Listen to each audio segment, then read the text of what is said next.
everyone. Welcome to today's talk. It's my pleasure to introduce to Joydeep Battacharya, or Joy as he likes to be called. Joy's a professor in the psychology department at Goldsmiths College, University of London, and he's the director for the Centre of Cognition and Neuroscience. He's got quite a range of research interests. To use his words, a jack of all trades and a master of none, but I wouldn't believe that for a second. So he does work on complex cognition, music, creativity, and basically generally within the field of cognitive neuroscience. So without further ado, I will let him talk to you about this. Yeah, thank you very much. Good afternoon to everybody, and also thanks for a kind invitation. So it's a pleasure for me to hear, although I'm pretty close, but this is quite surprisingly my first visit to Birmingham.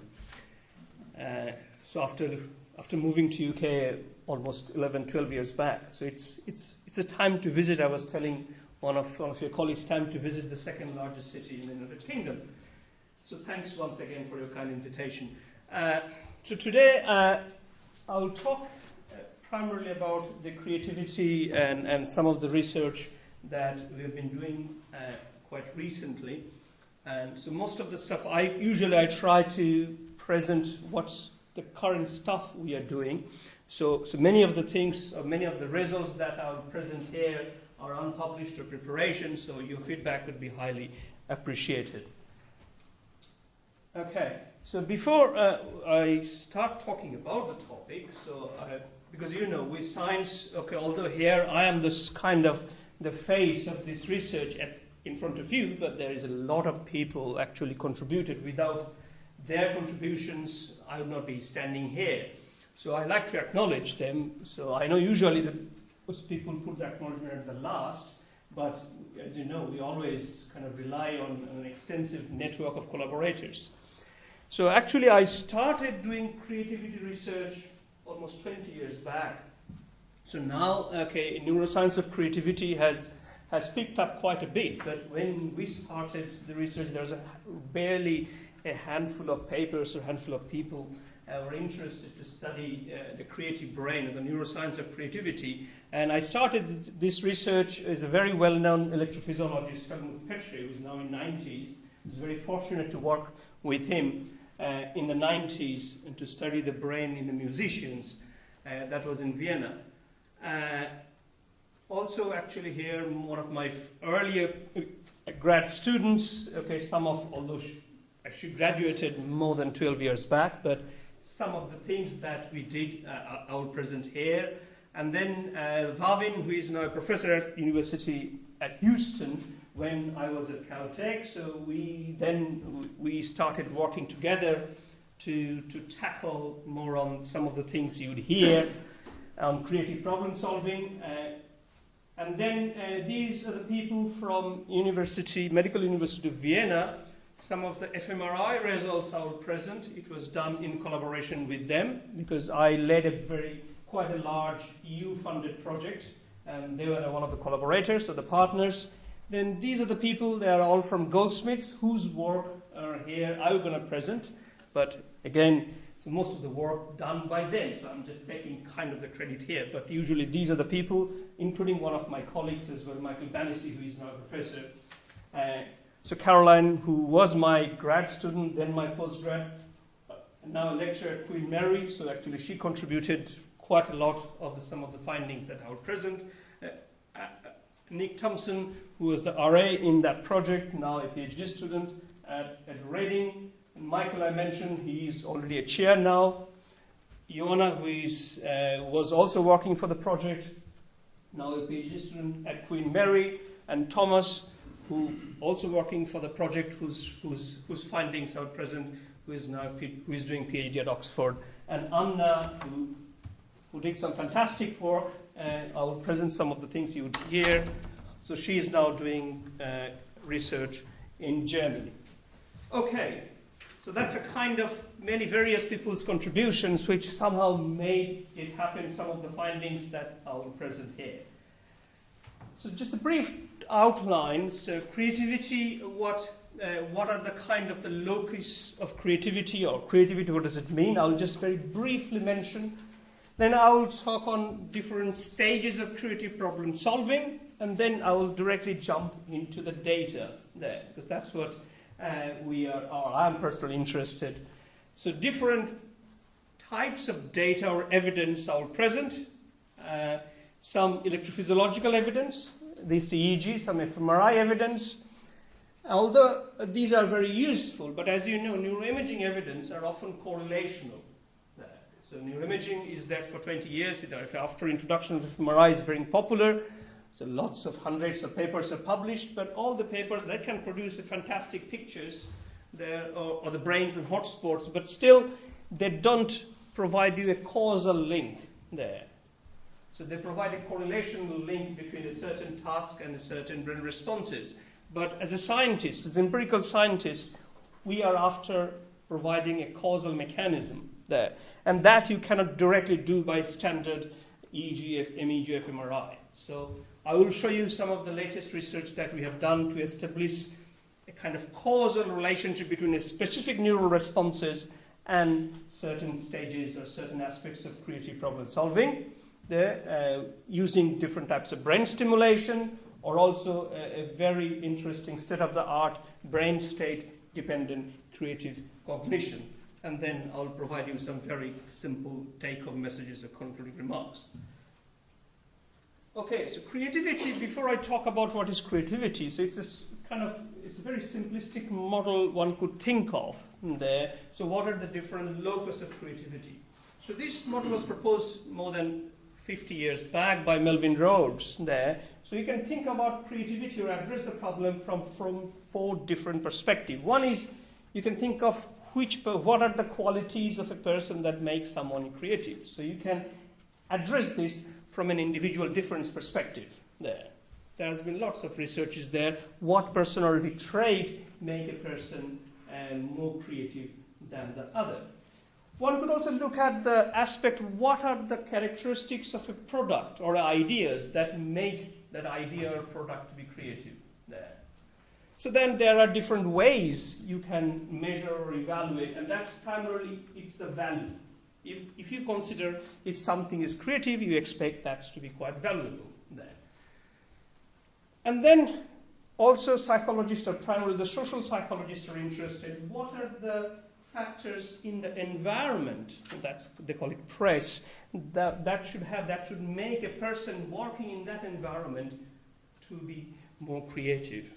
Again, there is quite a body of research are available which are primarily relevant from organizational psychology point of view. So what kind of environment, either in the university education level or in the organization level or the business level, that makes that particular environment to be very conducive for the creativity to flourish.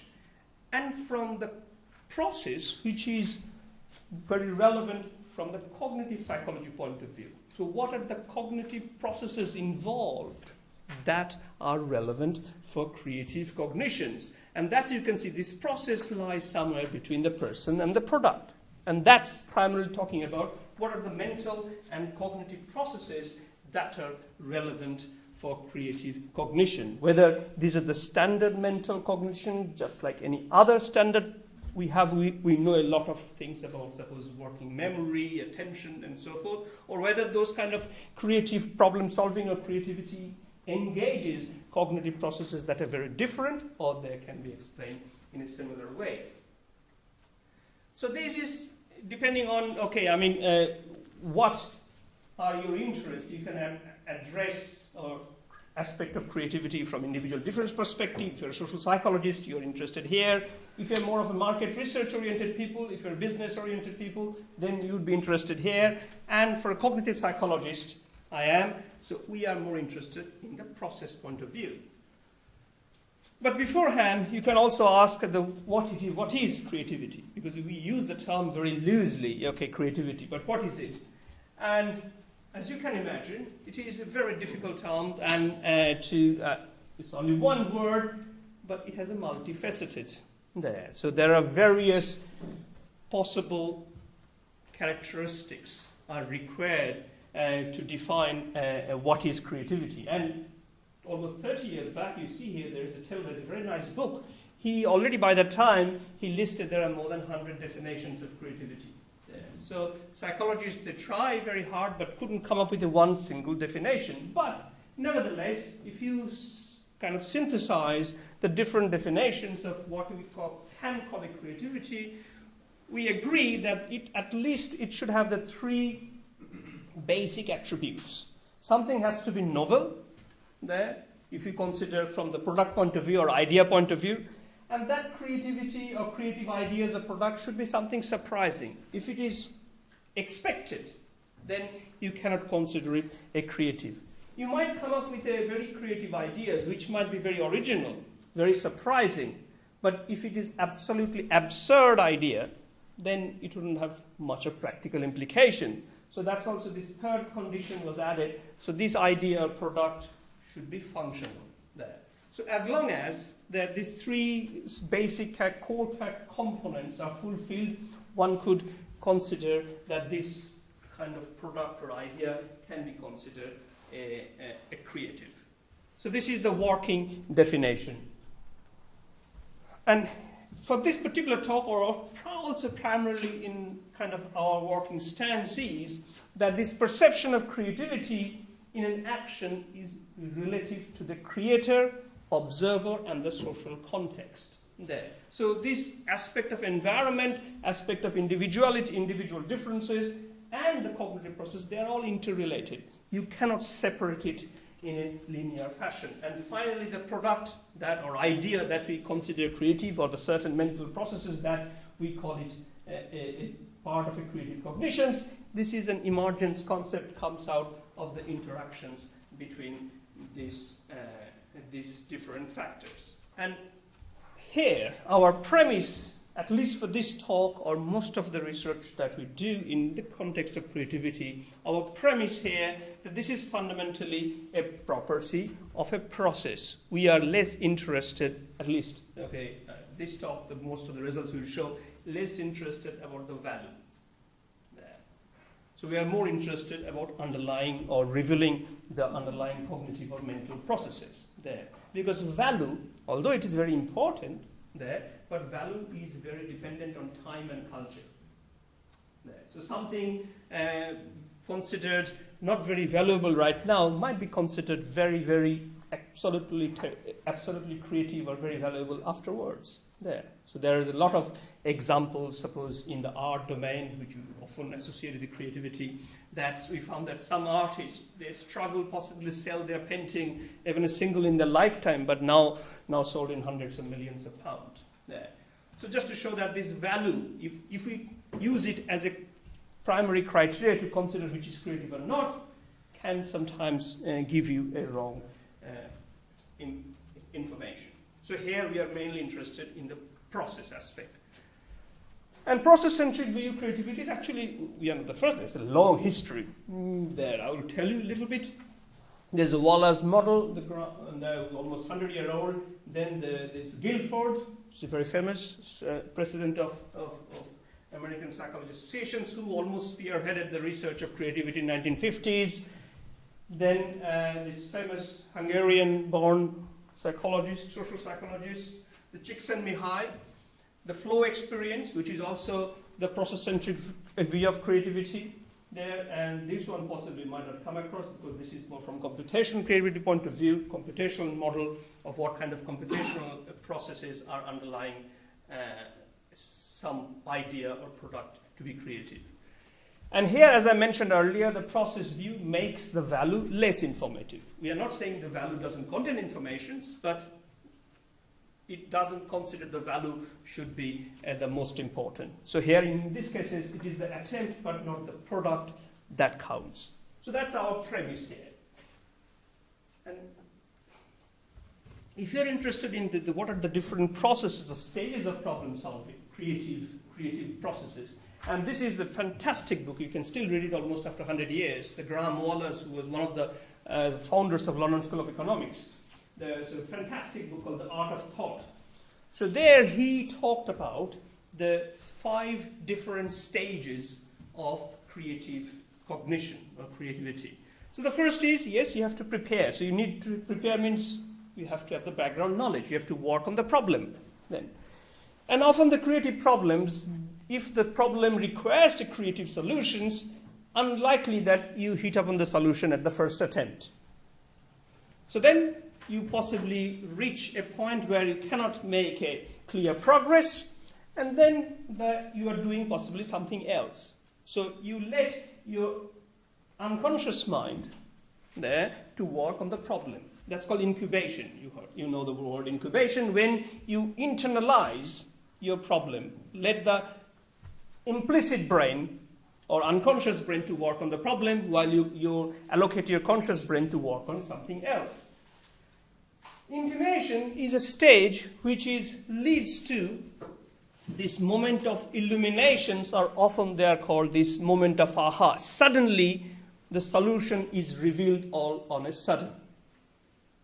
Everything turns crystal clear, and you have this flash of insight or moment of inspiration. There is a lot of anecdotal evidence. Okay, I mean, if you consider this anecdotal from this Archimedes, the shouting Eureka while taking a bath, to Newton getting this inspiration from falling apple. Although we do not know how historically accurate it is, but this kind of inspirational aha moment, and there's a lot of anecdotal evidence. So the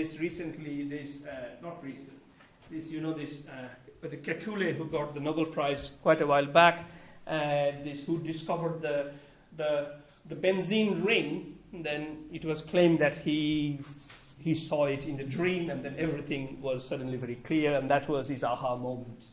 Yeah. And then once you have this aha moment, everything is fall into place, and then you have to verify that the solution that you get is right or wrong. And usually, if you have this aha moment, often it will lead to correct solution. So these are the stages of creative problem solving, or getting a solution which is creative, or working on a creative problem. Okay, and if you consider that, although I will present the data mainly from humans, but there is also quite a large body of research suggests that creativity, although we humans, we can claim that it possibly can provide the most creative output, but we are no way the most unique. Animals show a whole range of creativity, different. I just give you a simple video to show you there's some aspect, although definitely we cannot tell what the pigeon is thinking here, but some ways you will see these stages of earlier as a creative problem solving that I mentioned earlier. Naturally they cannot say whether it's aha or something, they cannot say that. So here you will see, this is a pigeon, it's an old video actually, it was original paper published in Nature, 1984. So here the pigeon's job is, the task is, for us, it's very simple.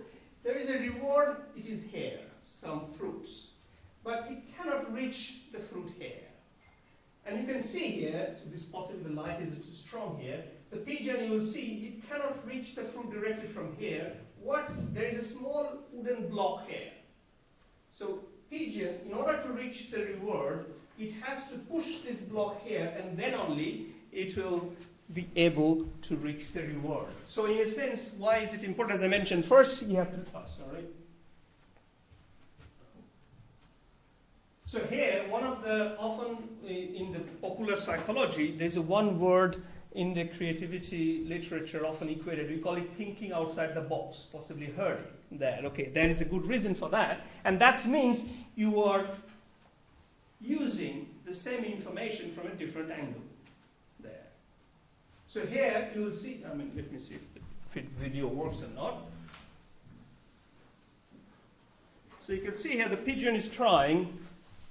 It has spotted the reward, that's its target, but it hasn't found out how to achieve the target.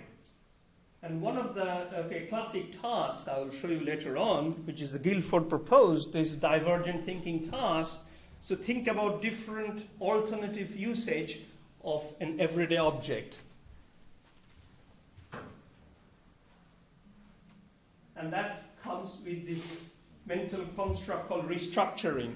So you assign different functions to a everyday or regular object. So here you can see the pigeon realized at some point that it has to have a different functions there, and that's the point of, we don't know, it's aha or something, but we can say that's the point of restructuring there. And that's the point of also you call thinking outside the box.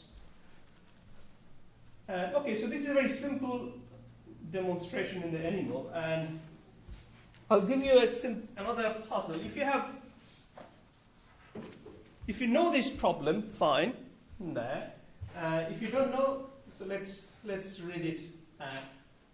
Problem is very simple. You are downstairs in a house. There are 3 identical switches, just an on-off switch. And on the upstairs, in the loft, there is a lamp. And one of the switches controls the lamp. And only one switch is connected to the lamp. The puzzle is to work out which switch controls the lamp. What are the rules? You can only go upstairs to check only once. That's it. And you can no way you can check from going outside the house and others. No. You have three switches, only one controls the lamp upstairs. You can go check upstairs lamp only once. Think about it. If you know this, because this was a puzzle introduced by Martin Gardner in 1970s there. So these kind of problems called inside problems there.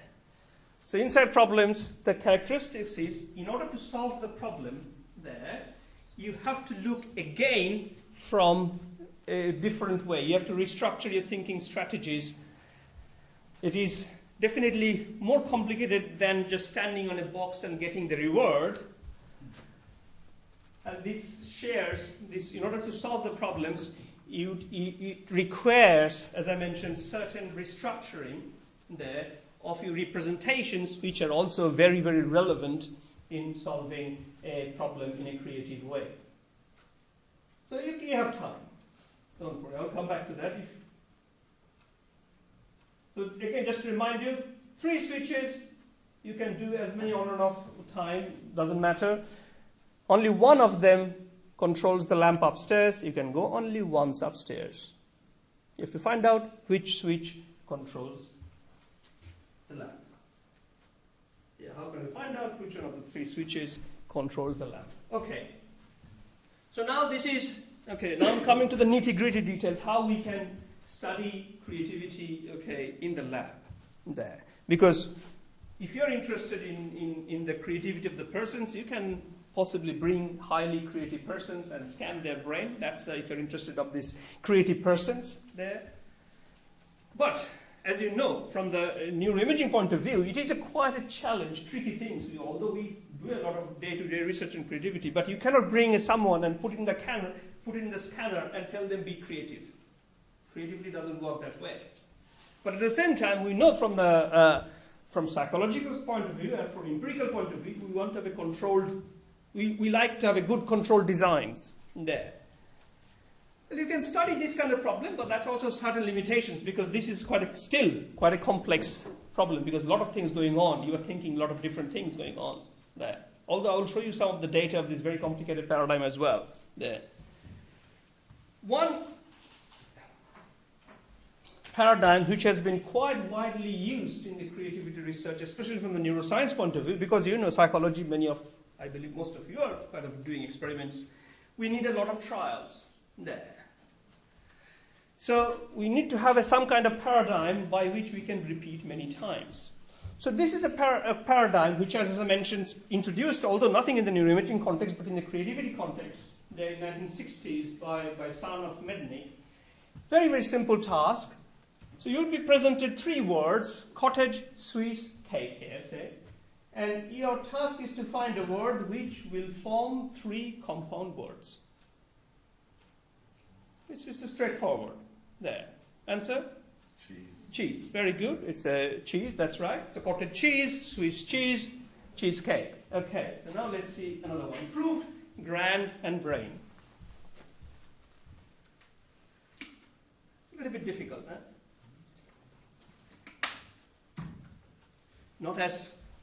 Not as quick as cheese.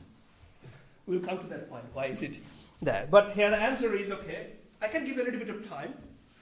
Think of.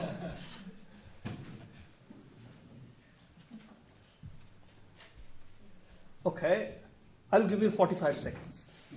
It's done, passed. That's what you do in the lab. There. Now I'll give you the, okay, so this is the solution is 5-character long word. First is C.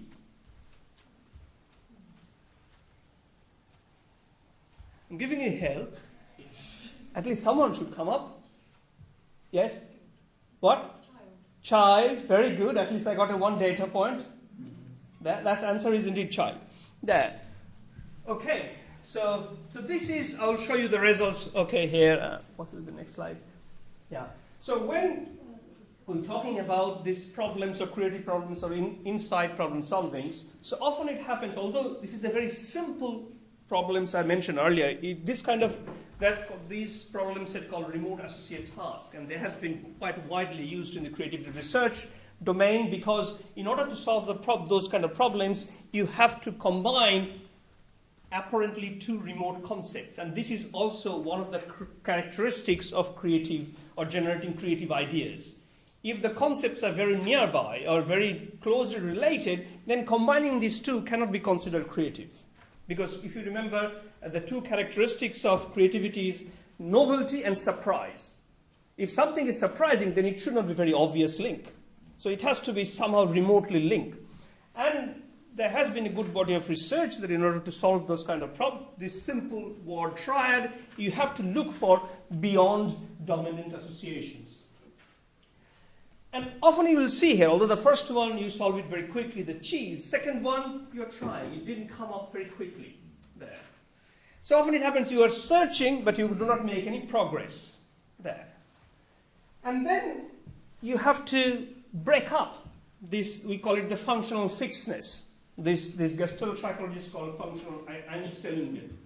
And then once you break up this functional fixedness there, and then you have to form a new associations between the disparate concepts, and then once you hit on the jackpot, and then suddenly the solution appeared, this sudden appearance of solutions, often it's called the moment of insight, I got it. Well, let's see what's happened in the brain in the different stages. So suppose, think about, I'm giving you the second problem, so you're working on it, but you really run out of option. There. We call it, or the psychologists call it the mental block or mental impasse. There. So we are interested in what happens when we are working on a problem, but then we tried, but we could not come up, or we could not make any progress. We said, no, sorry, we really can't think of anything else. So what happens? So we are monitoring the brain oscillations, the EEG, while the participants are working on the problem, but they have reached the mental impasse. Within the laboratory constraint, we cannot give them months. You have to give them a limited period of time. And then they say, okay, if you cannot, tell us, I really run out of option. So what happens when the participant says, I really cannot think of anything else as compared to while they are still working on it? So when they reach the mental impasse, we found there is a very high frequency activity at the back of our head. And that's the gamma oscillations, mainly over the parieto-occipital regions there. And that's, we considered, okay, a kind of reflection, because the gamma oscillations are a very strong candidate of selective attention.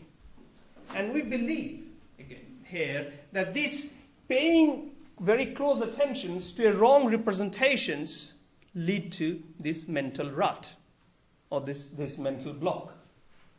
And then once we reach this mental block, or the participant reach the mental block, we give them the clue. Just like earlier I give them, okay, this is a 5-letter word, first is C. And just like Rebecca solved it, some of you are still were doing it. So then we are interested in why the similar hint or similar clue, some individuals on some trials, they solved it, and others, very similar, they could not. So what is there in the brain state that predict whether this new information would be successfully utilized or not. And what we found, so this is actually the scalp map, and that's the temporal profile of gamma power. So this is the time of representation of the hint. So if the hint was presented when the gamma power at the very posterior is very high, then the same hint would be unsuccessful. If the gamma power is low, then the same hint, at the time of presentation of the hint, then the participants are more likely to solve the problem with the hint. So again, as I mentioned, gamma power means too much of focused attention. So if you stay too focused, here in this case is called, we always say focus is very good, focus attention, but certain types of problem, here in this case is creative problem solving, if you have a higher degree of selective attentions, that backfires. So a limited amount or lesser degree of selective focus is counterintuitively more beneficial to solving this kind of problem, especially while integrating new information. Another candidate of a spread of attention in the electrophysiological candidate is the alpha oscillations, which is around 10 Hz there. And alpha oscillations is usually inversely related. So gamma higher focus means higher gamma. And higher alpha means your attentional focus is rather spread there. So you're not very focused, you're diffused attention.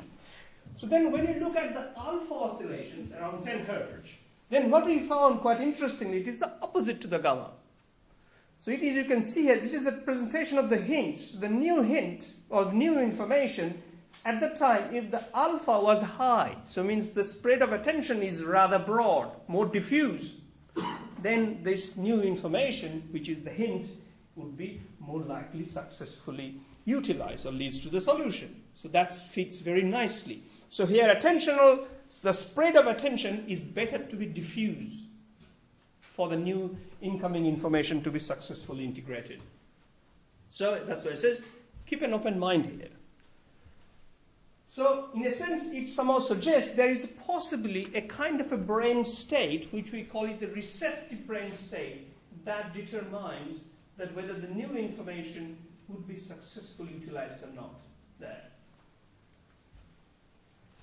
And then we're interested, because this is an EEG. EEG, as you know, is very good in terms of giving you the oscillations of the brain rhythms, but their spatial localization is not very good. So you can have a very broad idea of this is happening over parietal regions or occipital regions, but you do not have that confidence in talking about a precise brain structure. So you repeat the experiment in a very high ultrafield 7 Tesla fMRI.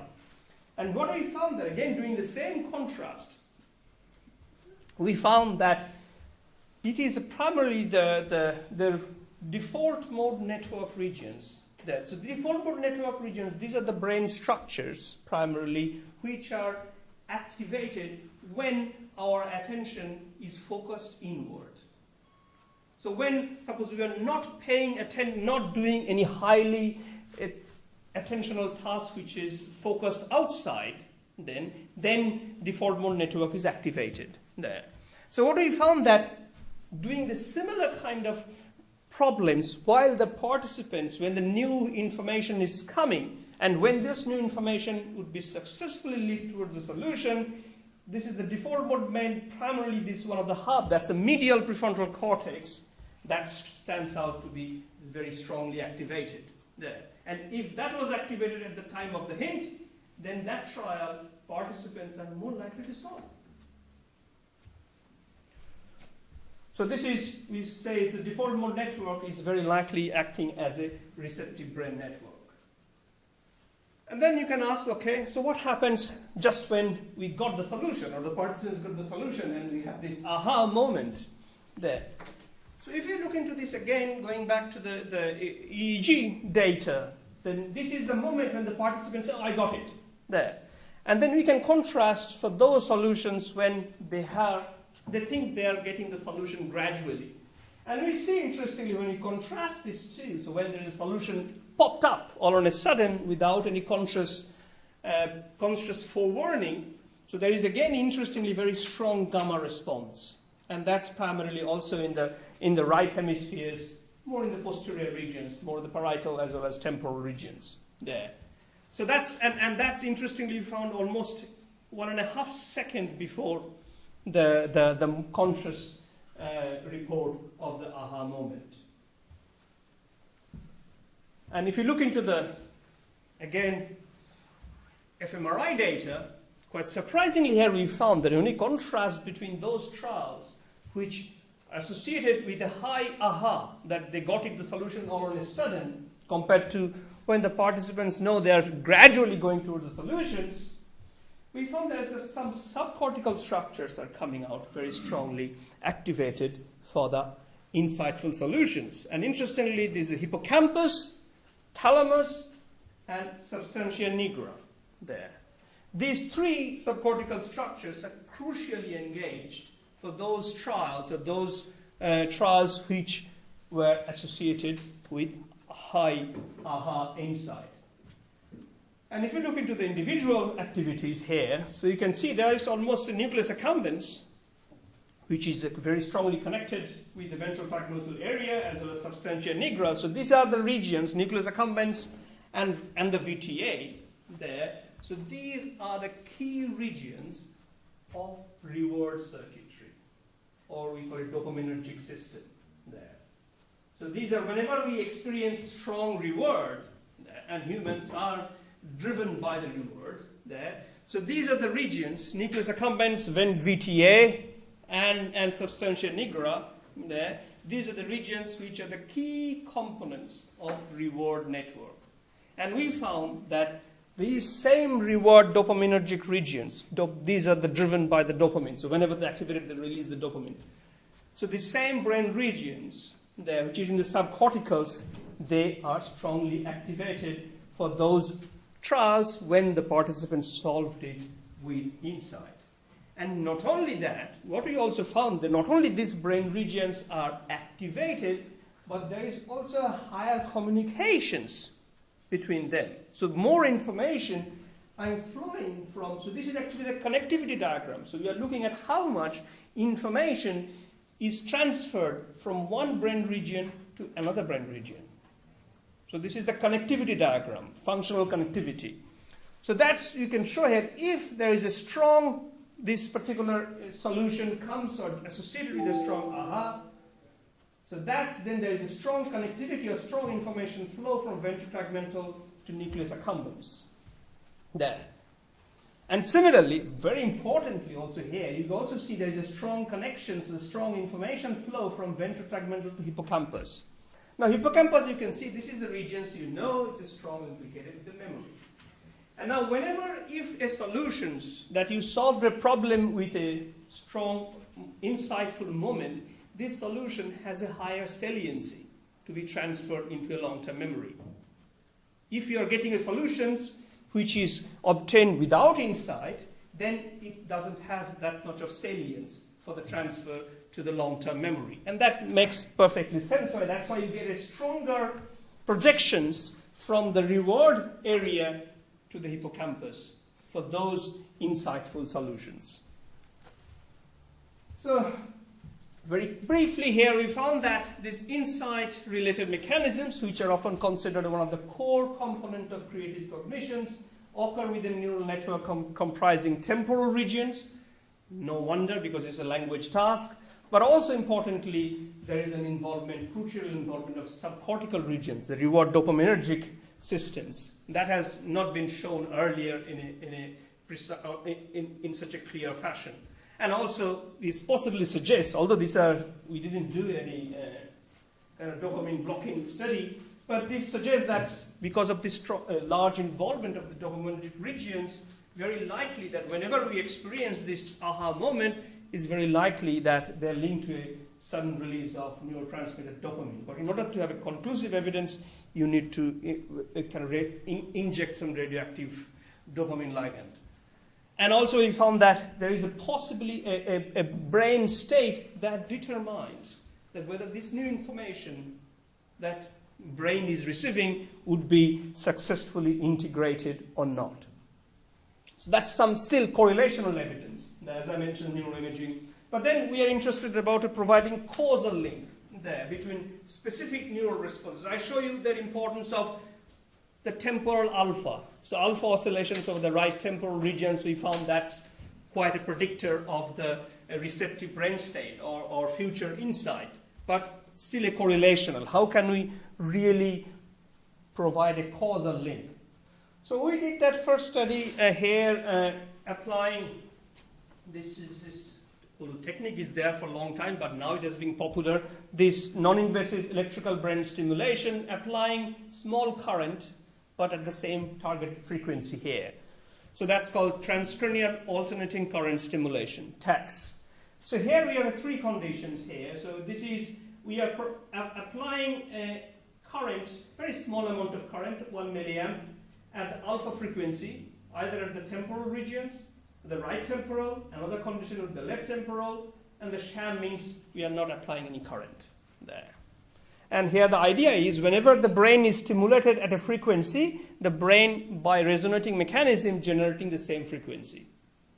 That's the idea behind transcranial alternating current stimulation. So if you stimulate alpha here, brain, there will be more alpha in the right temporal regions. So we have then the participants are doing like earlier similar compound word rat task there, and that's the first results. So when the participants, these are would be three different conditions, the left, sham, and the right, and you can see here when the participants are receiving the right temporal alpha stimulations, they solve more problems compared to either the left or to the sham.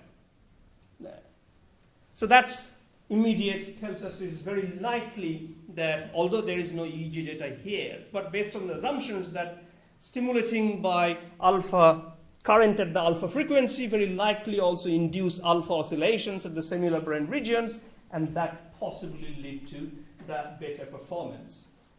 Okay, but we are interested in further, going back to my earlier one, to give it a little bit fine-grained information about how we solve this kind of problem. Suppose I give you this one, cream, skate, and water. Again, the task is same, looking for a fourth word which would make three compound words. What our brain immediately does, our brain works on associations there, right? So whenever you think of cream, a lot of concepts comes out, butter, vanilla, ice, cheese. You take this skate pair, ring, ice, roller board. You see immediately there is a common, ice, and then your brain tries to match, so does it match with this or not? Yes, it matches. It's very quickly, you can find it there, right? So that's the simple associations. And now, think of this one, cat, sleep, and man. So what happened? So now, if you look at the immediate top concepts comes here in the cat, and top concepts come in the sleep. There is also a common, which is in this case nap. But nap doesn't match with the man. There. So earlier cases, you're lucky, ice matches with the water, but now here, you've got a match here, but this match actually takes you to the wrong term. There. So here in this case, association actually would somewhat distract you from the correct solution. So that's what we call the semantic wrong association. So these are the problems where you have to go with the remote associations. You have to go beyond the dominant associations. And interestingly, what we found that when we do this semantic network analysis of all individual triads, one at a time, and then what we found that primarily this stimulation at the right temporal alpha, it primarily helps those trials, those who have these properties of shared wrong associations, means those are difficult problems there. So now you can see here, these three conditions here, the primary largest difference is this right stimulation, temporal alpha, when there is a wrong association, shared associations there. So that tells you about, because that is also one of the fundamental requirement of creativity, that you have to go beyond obvious representation. If something is obvious, then the solution cannot be considered creative. You have to override what comes to your mind immediately there. And this is, in a laboratory setting, you can study that in a very controlled fashion. there. So that it suggests that here if you stimulate at the right temporal alpha, at least for this kind of paradigm, you can override the associations, immediate or obvious associations, but that still lead to a wrong solution. Okay, can temporal alpha boost divergent thinking? That's in the context of this classical task that Guilford came up with, that if you think of one object and try to think of a different use, and the more non-obvious use you can come up with, you get a higher score on divergent thinking, and that can have considered one of the good predictor of creative thinking. So here we are interested in the whether if you stimulate by applying the right temporal alpha, whether people's or participants' divergent thinking also get modulated or not. So what we found here, very briefly, just because quite a big data sets here. So we just, because when the people come up with the different uses, and then we are rating them how remote the use is, or how clever these uses, which is a kind of proxy measure of their uniqueness of the responses. And we are having a different times, okay, here the before the stimulation, or during the stimulation, and after the stimulation. And you can see here that before the stimulation there is not much of difference. Here also like a left, sham, and right. Before and after, but it's primarily the during the stimulation, interestingly, the right here, so that gives certain edge. But this effect primarily lasts while the stimulation, or during the stimulation. It very quickly wears off while the stimulation is off. I'll give you another very quickly, because that's quite an exciting data set we feel, that show you another way of providing causal link between the brain features or brain responses and a certain behavior is either you can use this kind of different types of brain stimulation, or you can monitor the brain state on the real time and then change your environment based on the brain state. Because if I earlier remember, I was talking about the receptive brain state, and there has been lots of literature these days which shows that the brain, our spontaneous brain state, is very dynamic. So same stimuli we process very different way depending on what brain state our current at this moment is when the stimulus is presented. So here we take it these things as quite a complex domain which is in the creative there. So here what we are doing it primarily, if we consider the certain brain features, so for example here I talk about the temporal alpha oscillation, if this is really a good candidate, causally important for new information to be appropriately integrated, then I can present the new information based on the current state of right temporal alpha. So what we did actually, quite an ambitious project, we are monitoring in the real time the brain oscillations. And then we present the new information based on the current state of the temporal alpha. Sometimes we present the hint, if you remember, earlier I presented the hint when I said there is a 5-letter word. When your alpha degree of temporal alpha oscillations either in the higher stage or in the lower stage. There.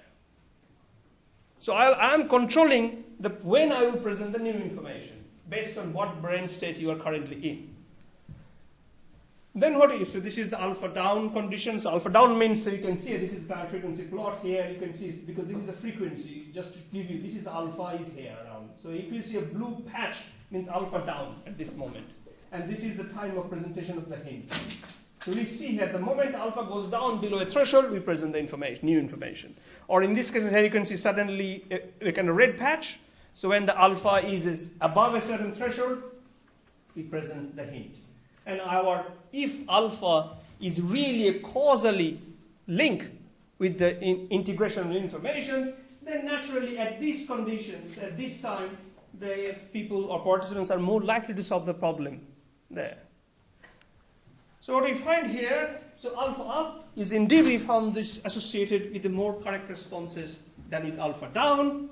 And also importantly, alpha up was associated with the more insightful solutions. So participants are more likely to report they have solved the problem with insight when they were presented with this new information best when the alpha was higher. So this suggests that this intricate link between the dynamic brain state and the incoming information. And also interestingly, there we found there is because this is showing this how the oscillations are somehow changed over the course of time there. So this is showing the strength of the alpha here, although the participants have no way to know what's alpha, how to control for the alpha. But interestingly, we found that this presenting this new information contingent on the specific brain responses actually changes their brain features as well, changes their brain responses. So here you can see here alpha up and down conditions. In these cases, the right temporal alpha is indeed, as the experiment goes forward, the literally alpha up conditions, the alpha is going higher up and up and up. So brain as if learns, self-learns there. So it's better to be on the particular or enhance a particular feature. So quickly here it shows that, okay, we found that this is right alpha tax boost inside problem solving, and somehow if we can causally modulate this either through brain stimulation or by brain state contingent presentations can be also helpful. Okay, very quickly I'll show you, okay, the another aspect we often call or we often use that if in order to be creative you have to break the rules. So this is again the earlier phrase, thinking outside the box. You have to go outside the box. Box, if you consider that's a set of rules. Rule is definitely very important, and that's we are very good in applying rules, and these rules we extract by our experience there. And whenever we face with the new situations, we apply our old rules, and that usually works perfectly most of the time there.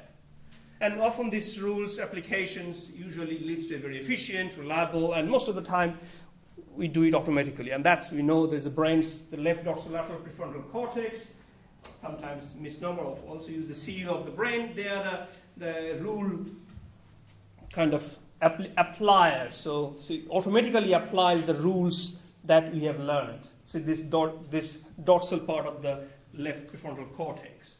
But, as you know, this is the saying, I like it usually, experience is a good school, but the fees are high. So especially if the problem requires creative solutions, you cannot solve the problem just by learning old rules or applying old rules there. Because applying old rules can be efficient most of the time, but not for solving creative problems. And that's well known. That's, as I mentioned, this concept called Einstellungen, that if we see things from only one perspective, means perspective from the learned or experience, then it doesn't give us the novel or surprising outcome. So we have to go beyond what we have known so far. And that's usually often this aspect of automatic application of these learned rules, usually one of the main candidates for leading to mental impasse. Okay.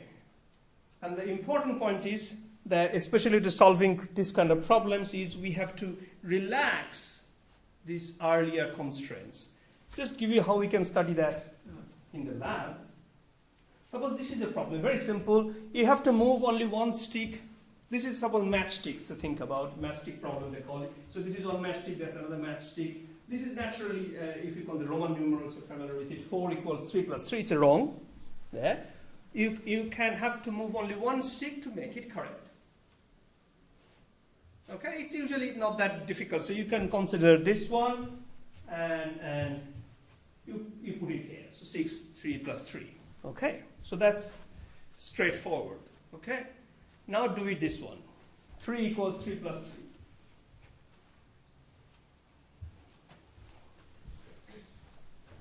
I can safely have a glass of water. It will take time.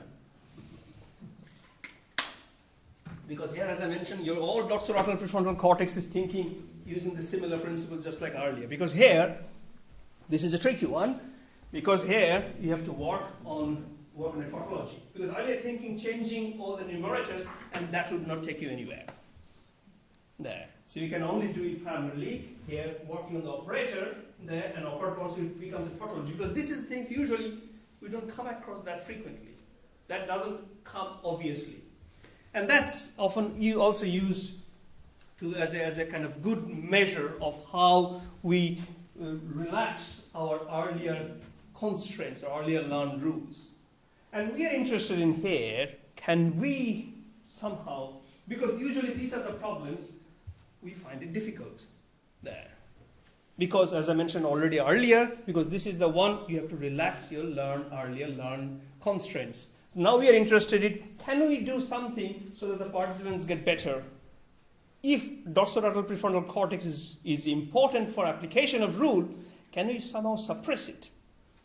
And that you can do by another brain stimulation called applying direct current to a certain brain regions, and that usually suppress the brain activities. So we have 4 different types of problem, and this is the type of problems, these are the most problematic for solving this kind of problems. So here we applied, again 3 different, so that's the task protocol here. So we applied a DC current, again a small amount, on the left dorsolateral prefrontal cortex. And DC current you can have, depending on the polarity, you can excite the regions, or you also can suppress the regions. So here what we found, just to let you know how to break the rules, then I better stop. I can show you something else. So here we found that when the dorsolateral prefrontal cortex is suppressed, then the participants will really get better in solving this specific type of problem. But there is a cost. They also got worse for solving other problems which require more working memory. So there is no free lunch. I think I can skip this one. So I showed you some positive results, but this is actually lots of data, lots of hours to use a repeated protocol of brain stimulation and creativity training. Brain stimulations, if you think that you can all kind of zap up your brain, you'll be more creative, not like that. But it helps if your baseline is low. If the participants already having it not doing very well, then it works. But if they're already showing a good performance, then actually it can impair even. Okay. Anyone solve the light bulb problem? Is it heat? You can put on one switch for a few minutes. That is right, it's the heat. Switch on the second switch. That is right. That's right, it's the heat. So you can see how to find the bulb is on, not always look at the light, but also the heat. Okay, we're finishing now. So Okay. just one Yeah, second, sure. how long are you going to be? Yeah, you're done. Thank you very much, Joydeep.